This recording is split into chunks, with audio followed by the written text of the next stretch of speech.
కడప జిల్లా బ్రహ్మంగారి మఠంలో మైదుకూరు మాజీ శాసనసభ్యులు సెట్టిపల్లి రఘురామిరెడ్డి ఆధ్వర్యంలో గవర్నర్కు ప్రజల చేత కోటి సంతకాల సేకరణ కార్యక్రమం స్థానిక వేమారెడ్డి సభ మండపం నందు ఏర్పాటు చేయడం జరిగింది. ఈ సందర్భంగా సెట్టిపల్లి రఘురామిరెడ్డి మాట్లాడుతూ 2019 నుండి 2024వ సంవత్సరం మధ్యకాలంలో వైఎస్ జగన్మోహన్ రెడ్డి నేతృత్వంలో స్థాపించబడిన కొత్త ప్రభుత్వ మెడికల్ కాలేజీలను ప్రైవేటు సంస్థలకు అప్పచెప్పే ప్రయత్నాలను కూటమి ప్రభుత్వం చేస్తుందని, వాటిని ప్రజలు తీవ్రంగా వ్యతిరేకించడం జరిగిందని అన్నారు. ఈ సందర్భంగా గవర్నర్కు కోటి సంతకాలతో నిరసన తెలిపి పేద ప్రజలకు ఉపయోగపడే మెడికల్ కాలేజీలను మళ్లీ తీసుకురావాలని రఘురామిరెడ్డి పిలుపునిచ్చారు. ఈ కార్యక్రమంలో మండలంలోని వైసీపీ కార్యకర్తలు, నాయకులు పాల్గొన్నారు. ఈనాడు సమావేశం ఉద్దేశం మనందరం తెలుసుకోవాల్సిన అవసరం ఉంది. ఎందుకంటే గత ప్రభుత్వాలు చూసాము, ఇప్పుడున్న ప్రభుత్వాలు చూస్తున్నాము.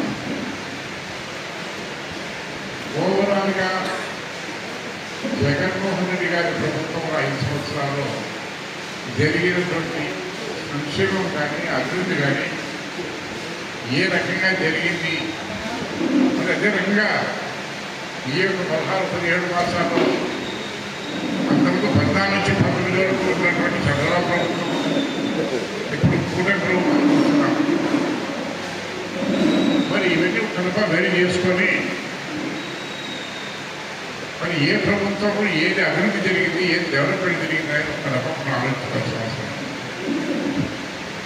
పోనీ అభివృద్ధి అంటే చేయలేదు, మన చేత కాదు, కనీసం మనం చేసినటువంటి జగన్మోహన్ చేసిన అభివృద్ధిని కూడా అన్ని రకాల దాన్ని విఫలం చేసి ఆ యొక్క జగన్మోహన్ రెడ్డి గారికి మంచి పేరు రానుందని మరి కుతంత్రాలు పడేటువంటి ప్రయత్నంలో భాగంగానే ఈరోజు ఇవన్నీ కూడా ప్రజలకు తెలియజెప్పాలా. ఈ కూడా ప్రభుత్వం చేసేటువంటి అన్యాయం అక్రమాలన్నీ కూడా మనం ప్రజలకు తెలియజెప్పాలా అనే ఉద్దేశం మీదనే ఈ కార్యక్రమాలన్నీ జరుపుతున్నాం. మరి ముఖ్యంగా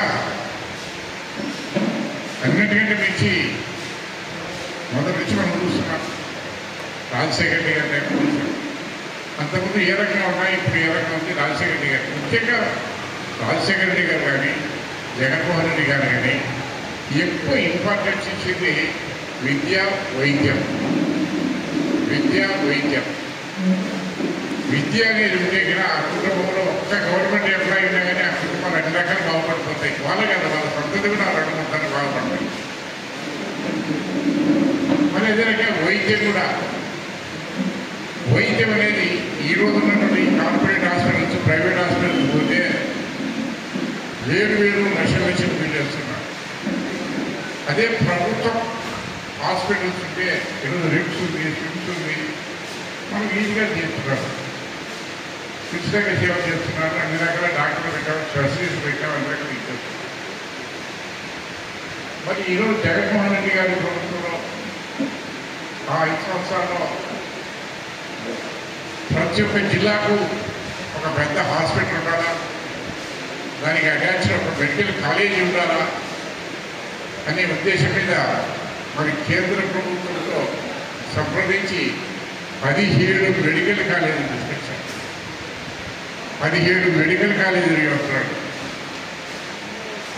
అవి ఏమేమంటే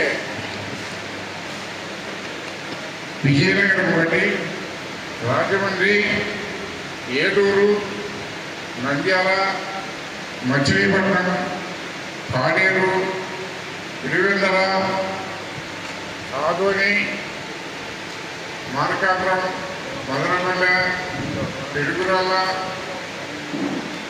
నర్సీపట్నం, బాపట్ల, అమలాపురం, పార్వతీపురం, తాలపల్లు, తిరుమల. 17 మెడికల్ కాలేజీలు, 17 మీ యొక్క హాస్పిటల్స్.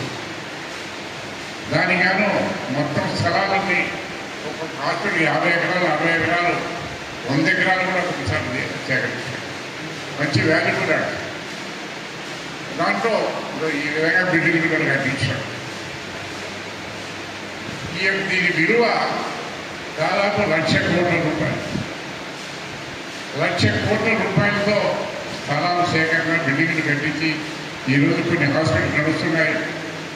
మరి పురందరు కూడా మనం ఉపయోగించాం. దాదాపు 470 కోట్ల రూపాయలు ఖర్చు పెట్టి బిల్డింగ్ నిర్మాణం కట్టారు. హాస్పిటల్ రన్ అవుతా ఉంది. ఉచితంగా పేదలకు సేవ చేస్తున్నారు. అక్కడ ఫస్ట్ ఇయర్ వచ్చేసి 50 సీట్లు కూడా ఇచ్చారు.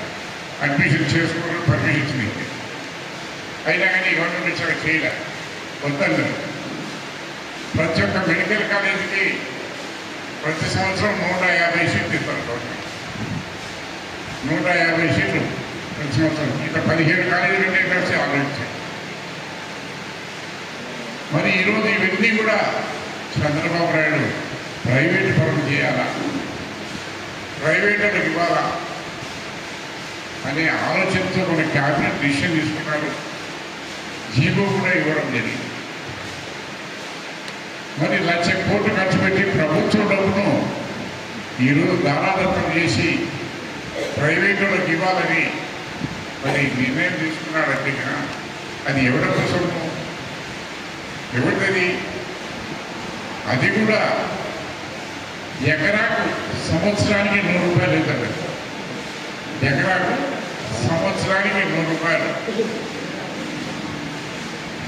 మరి ఎకరాకు సంవత్సరానికి 50 ఎకరాలు పెట్టేది 5 రూపాయలు. కనీసం 1 ఎకరా మరి భూమి చదువుతారు. ఇది కోట్లని ఈ బిల్డింగ్లన్నీ ఇది కోట్లు ఖర్చు పెట్టి వినియోగంగా అది కూడా అయ్యింది.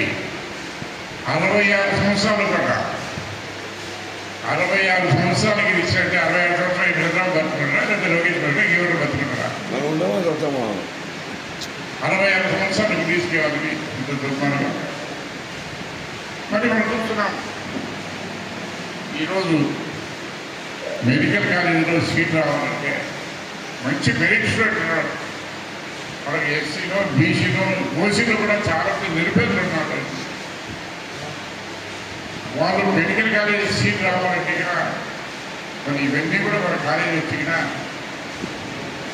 మరి ప్రతి ఒక్కరికి మన పేద విద్యార్థులందరికీ కూడా వచ్చే అవకాశం ఉంటుంది కదా.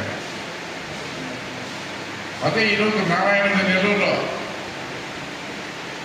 కుప్పంలో ఉంటుంది ప్రైవేట్ కాలేజీ పోతే సంవత్సరానికి 32 లక్షల రూపాయలు మెడికల్ కాలేజ్ సీట్ కావాలంటే సంవత్సరానికి 32 లక్షలు.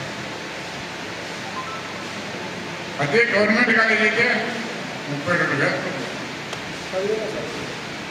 అంతేకాదు హాస్టల్ ఫీజు అన్నీ అనుకున్నా ఎంతో చదివించాం కదా. మన శ్రీమన్నారాయణ మార్కెట్ పేరు వాళ్ళ కూర్చొని మెడికల్ కాలేజీలో వెళ్తే సంవత్సరానికి 37 లక్షలు పెట్టారు. ఇది ఆలోచించారు. ఇది ఎంత దుర్మార్గమైంది. ఎందుకంటే వాళ్ళకి ఇచ్చుకోవాలా అన్నారాయణ చేస్తే వాళ్ళ ఉన్నారు కదా, వాళ్ళకి ఇచ్చుకుంటే వాళ్ళు బ్రహ్మాండంగా డబ్బు తప్పాయి. ఈ సీట్లకి 150 సీట్లకి సీటుకు 30 లక్షలు వేసుకుంటే ఎంత అవుతుంది? మరి ఇవన్నీ కూడా బిల్డింగ్లు ఇవన్నీ ఇంత బిల్డింగ్ ఒక చిన్న డబుల్ బెడ్రూమ్ తీసుకుంటే బాగా 5,000-10,000 అన్నమాట. ఇది కోర్టు ఖర్చు పెట్టి బిల్డింగ్ దగ్గర కూడా 100 రూపాయలు ఇది చేస్తే ఎకరాకి 10 రూపాయలు. మరి ఎంతవరకు న్యాయం? విషయాలు అయితే పెట్టుకో. నువ్వు 15 సంవత్సరాలు ముఖ్యమంత్రిగా ఉన్నావు. 2 సార్లు అప్పుడు 5 ఏళ్ళు 15 సంవత్సరాలు ఉన్నావు. ఒక్క మెడికల్ కాలేజ్ తెచ్చావా? నీ హయాంలో ఒక్క మెడికల్ కాలేజ్ తెచ్చినావా?